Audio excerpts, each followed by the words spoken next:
Hello dear students. Beta this video is regarding chapter number 22. Name is Chemical Coordination and Integration. This chapter is from class 11th Biology. So सबसे पहले बेटा हम heading पे देखते हैं कि इसका meaning क्या है. Chemicals means we are talking about a particular group of chemicals which will be behaving like messenger. ये chemicals एक से ज़्यादा टाइप के हो सकते हैं. This could be like protein, steroids और नॉन स्टेरॉइड फॉर्म के भी ये हो सकते हैं. सो chemical means something is in a complex form and we are going to transport it from one organ or you can say from one gland to the target site. Coordination and integration बेटा इन chemical के function के reference में बोल रखा है कि these chemical Jin hormones की हम बात करने वाले हैं, जिस ग्रुप की हम बात करने वाले हैं, वो बॉडी में रिलीज होके कोऑर्डिनेशन यानी ज़्यादातर ऑर्गन्स को एक साथ एक रिदमिक वे में काम करने के लिए जाने जाते हैं. सो एक ऑर्गन को दूसरे ऑर्गन के साथ आप कोऑर्डिनेट करने के लिए या फिर सिंक्रोनाइज करने के लिए इन केमिकल्स की हेल्प लेते हैं. इंटीग्रेशन मतलब हमारा फंक्शन एक साथ परफॉर्म हो. So basically the heading means we are going to talk about few chemicals which help our body to achieve coordination and integration among different organs. So let us talk about बेटा ये chemicals हैं कौन. So the word is hormones. We will be talking about hormones. Now what do you mean by these hormones? Hormones, the first word is non-nutrient. Hormones वो chemicals हैं जो कि nutrition में या फिर एनर्जी गिविंग प्रोसेस में involve नहीं होते हैं. इन केमिकल्स का बेटा आपका एनर्जी से कुछ लेना देना नहीं है. ये मेटाबॉलिज्म में यूज़ नहीं होते हैं and these are going to perform a function जो कि अभी हमने डेफिनेशन में किया, कोऑर्डिनेशन एंड इंटीग्रेशन. इनका रोल न्यूट्रिशन से, एनर्जी से कुछ हटके होने वाला है. जैसे कि अभी हमने डिस्कस किया था, these will be working like messenger. So second जो हम अपने डेफिनेशन में वर्ड इंक्लूड करेंगे हॉर्मोन्स की डेफिनेशन में, the first thing are hormones are non nutrient. Second thing, these are chemical messenger. So एक पार्ट से दूसरे पार्ट को कोऑर्डिनेट कराते हैं, कनेक्ट कराते हैं और वहाँ पे ये एज अ मैसेंजर बन के रिसीव किए जाते हैं. सो अगर आपको किसी स्पेसिफिक ऑर्गन को स्टिमुलेट करना है, एक्टिव करना है, we will be giving signal in terms of hormone. तो ये हमारी बॉडी में मैसेंजर का काम करते हैं. और केमिकल क्यों लिखा गया है? Because these are actually complex chemicals. Next thing is these are non-nutrient chemical messenger and very important thing, these do not produced in high amount, their amount is very less. So these are produced in very trace amount. तो यहाँ पे हमारी definition पूरी हो चुकी है. hormones are the non-nutrient chemical messenger which are produced by our body in trace amounts.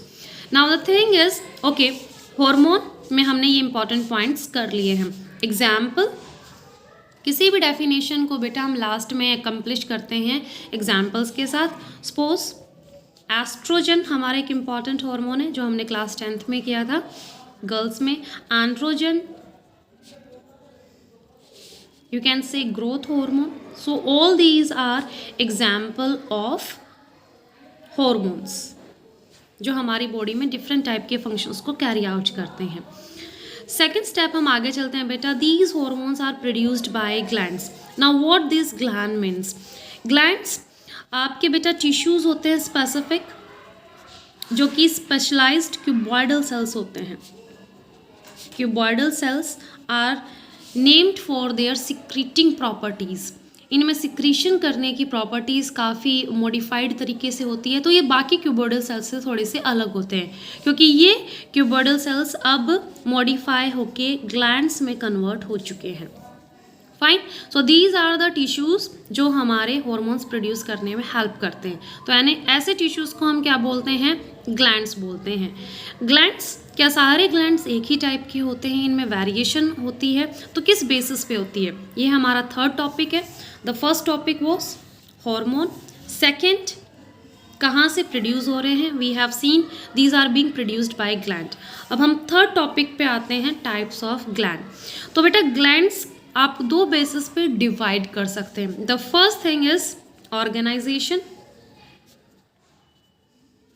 Organisation में दो तरीके, या तो ग्लैंड सिंपल एक सेल से बना होगा जिसको हम बोलेंगे सेलुलर, या हम एड ऑन कर देते हैं यूनिसेलुलर।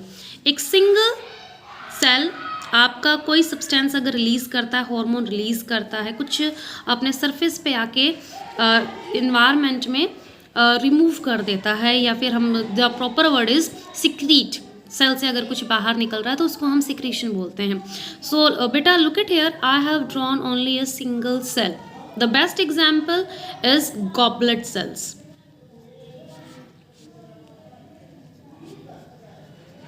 ये हमारे स्टमक में पाए जाते हैं जो कि म्यूकस रिलीज करते हैं, या ट्रैकिया में भी पाए जाते हैं। So the first type is according to the organisation कि ग्लैंड सिर्फ एक सिंगल सेल से बना हुआ है या वो मल्टी सेलुलर है। सिंगल सेल का भी हमने एग्जाम्पल किया, goblet cells, these are found in stomach और ट्रैकिया। क्या प्रोड्यूस करते हैं? म्यूकस प्रोड्यूस करते हैं। मल्टी सेलुलर, बेटा हमारे पास जो ग्लैंड्स होते हैं ज़्यादातर वो मल्टी सेलुलर कैटेगरी में फॉल करते हैं। मल्टी नेम से ही पता चल रहा है, these are made by many cells. So many cells के लिए हम एक कलेक्टिव वर्ड देते हैं टिश्यूज। सेल्स का एग्रीगेट होता है, सारे सेल मिलके उस पर्टिकुलर सब्सटेंस को रिलीज करते हैं। फॉर एग्जाम्पल मैमरी ग्लैंड, जहाँ से बच्चे की नरिशिंग के लिए कोलेस्ट्रम या हम बोल सकते हैं मिल्क रिलीज होता है। पैनक्रियास, इंसुलिन, ग्लूकागॉन जैसे हार्मोन के लिए जाना जाता है। Next thing is salivary glands. So all these are examples of multi cellular gland.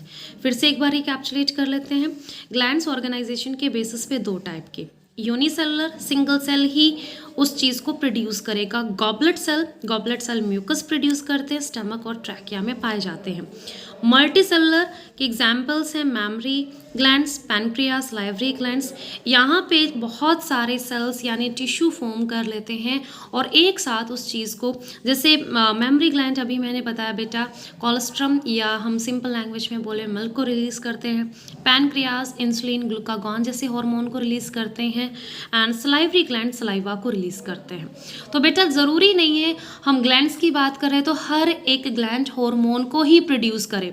वो टीयर्स हो सकते हैं, ऑयल हो सकता है, वैक्स हो सकता है। यहाँ पे हम मिल्क की बात कर रहे हैं, यहाँ पे हम सलाइवा की बात कर रहे हैं, स्वेट ग्लैंड्स हो सकते हैं।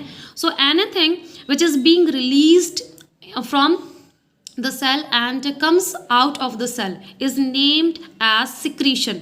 और ये secretion कहाँ से आता है? ग्लैंड से आता है। फाइन, अब we will be talking about glands. यहाँ पे हमने ऑर्गेनाइजेशन के बेसिस पे देखा। Now we will be talking in terms of hormone. Hormone को अगर हम कंसर्न करते हैं तो ग्लैंड्स हमारे दो टाइप के होते हैं। दीज आर, अब यहाँ पे सिर्फ हम हॉर्मोन्स ग्लैंड की बात कर रही हैं जो कि हार्मोन प्रोड्यूस कर रही हैं। The first thing is endocrine gland, endocrine, and the second one is exocrine. सबसे पहले हम बात करेंगे एंडोक्राइन ग्लैंड्स की। बेटा ज़्यादातर हमारी बॉडी में जो ग्लैंड्स होते हैं जो हार्मोन प्रोड्यूस करने वाले हैं वो एंडोक्राइन ग्लैंड्स होते हैं। ये जो एंडोक्राइन ग्लैंड्स हैं these are not having their duct, इनको हम डक्टलेस ग्लैंड्स भी बोलते हैं। अब ये डक्ट क्या है? This duct is something you can से channel like thing, tube like thing. अब ये ट्यूब और ये चैनल क्या है? बेटा मानिए कि आपका ग्लैंड यहाँ है and this gland is a type of endocrine type. तो एंडोक्राइन ग्लैंड आपका यहाँ है, इसको एक हार्मोन बनाना है, इसकी टारगेट साइट ये है, this is target site.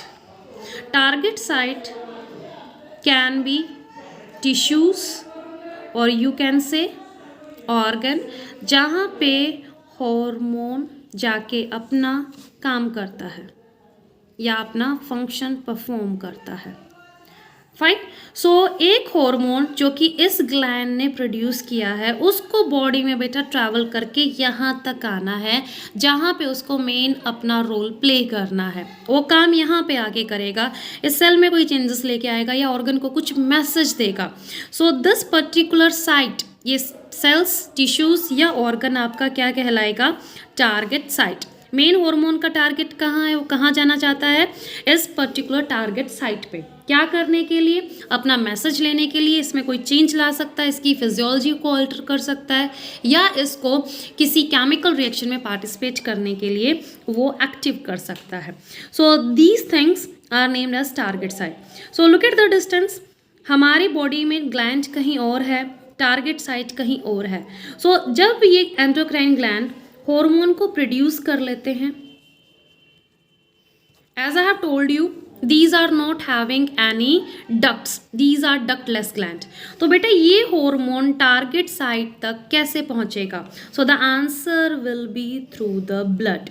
Endocrine gland है, उसने किसको प्रोड्यूस किया? हार्मोन को। किसको दे दिया? ब्लड को। अब ब्लड आर्टरीज, वेन्स, कैपिलरीज से होता हुआ यहाँ जाएगा। इस सेल को जब ये ब्लड मिलेगा तो ब्लड के साथ वो हार्मोन भी मिल जाएगा।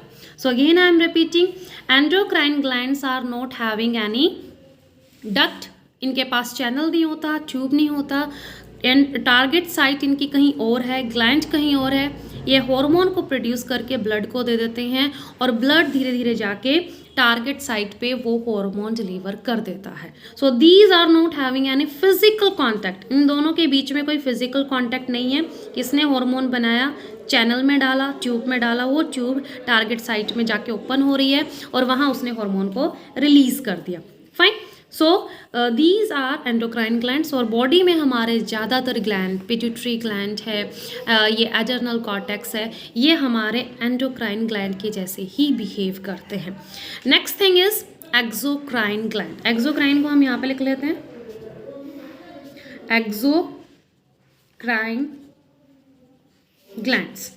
सो exocrine glands are just opposite to the endocrine. Endocrine में हमने देखा कोई भी फिजिकल कांटेक्ट नहीं था, ब्लड बीच में एक ट्रांसपोर्टर का एक रोल प्ले कर रहा था, ब्लड यहाँ से हार्मोन को पिक कर रहा था, टारगेट साइट पे डिलीवर कर रहा था।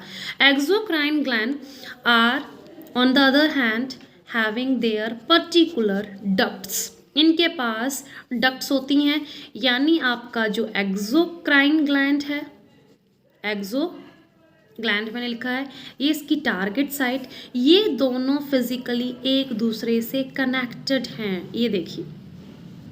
और ये इनकी क्या है? डक्ट है, चैनल है, ट्यूब है, आप कुछ भी इनको बोल सकते हैं। सो यहाँ पे बेटा मैकेनिज्म अलग है। ये हार्मोन को प्रोड्यूस करेंगे, हार्मोन इस डक्ट में से होता हुआ अपने टारगेट साइट तक, ऑर्गन तक या टिश्यूज तक चला जाता है। सो एक्सोक्राइन ग्लैंड का एग्जाम्पल है बेटा, जैसे पैनक्रियाज है। पैनक्रियाज क्या करते हैं? जब इंटेस्टाइन में अपना हार्मोन को पोर करते हैं, so these are basically connected with the ducts. Got it? So basically we are having more type of endocrine glands in our body and very less intestine है, pancreas हैं, वो exocrine gland का भी काम करते हैं। These are with ducts, endocrine without ducts। आगे चलते हैं बेटा। The first gland we are talking about is hypothalamus।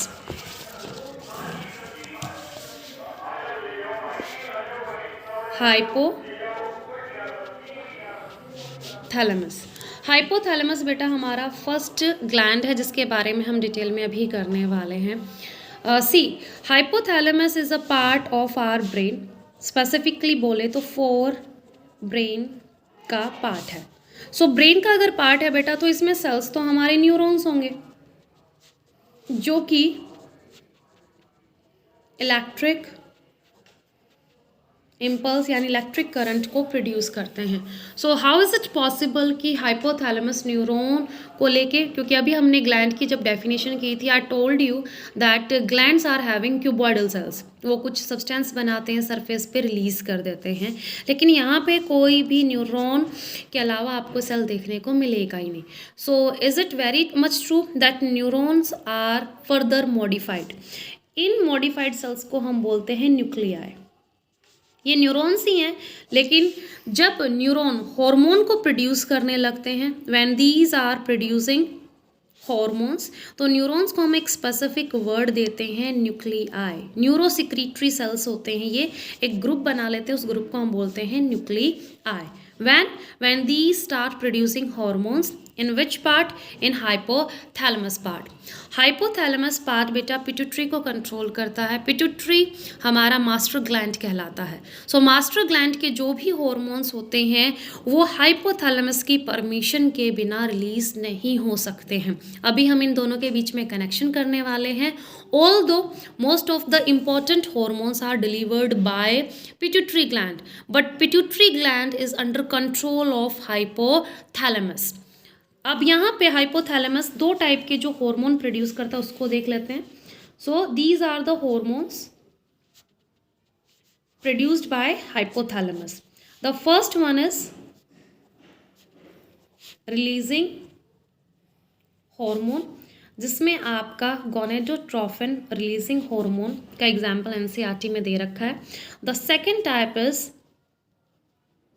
Inhibiting hormone. क्या है ये हार्मोन? और जैसे कि मैंने अभी बताया पिट्यूटरी को कंट्रोल करना है, किसको? हाइपोथैलेमस को। तो पिट्यूटरी को कंट्रोल करने के लिए बेटा वो हार्मोन की हेल्प लेता है। Basically hypothalamus is not going to produce the hormones directly into the blood stream, वो बना के पिट्यूटरी को देता है। पिट्यूटरी मेन वो ग्लैंड होगा जहाँ से हार्मोन निकल के बाहर आएगा। तो यहाँ पे रिलीजिंग हार्मोन, जैसे कि एग्जाम्पल में हमने गोनेडोट्रोफिन रिलीजिंग हार्मोन लिया है। So this word releasing is very important. अगर मान लीजिए ये पिट्यूटरी ग्लैंड है, दिस इज पिट्यूटरी ग्लैंड, ऊपर हम हाइपोथैलेमस बता दें। अभी मैंने कहा पिट्यूटरी ग्लैंड हाइपोथैलेमस की परमिशन के बिना कुछ नहीं कर पाएगा, इसका सारा कंट्रोल पिट्यूटरी ग्लैंड का हाइपोथैलेमस के हाथ में होता है। सो पिट्यूटरी ग्लैंड से बेटा अगर आपको ग्रोथ हार्मोन रिलीज कराना होगा, यानी गोनेडोट्रोफिन रिलीज कराने होंगे या एक थायराइड स्टिमुलेटिंग हार्मोन रिलीज कराना होगा, तो hypothalamus is going to switch on the pituitary.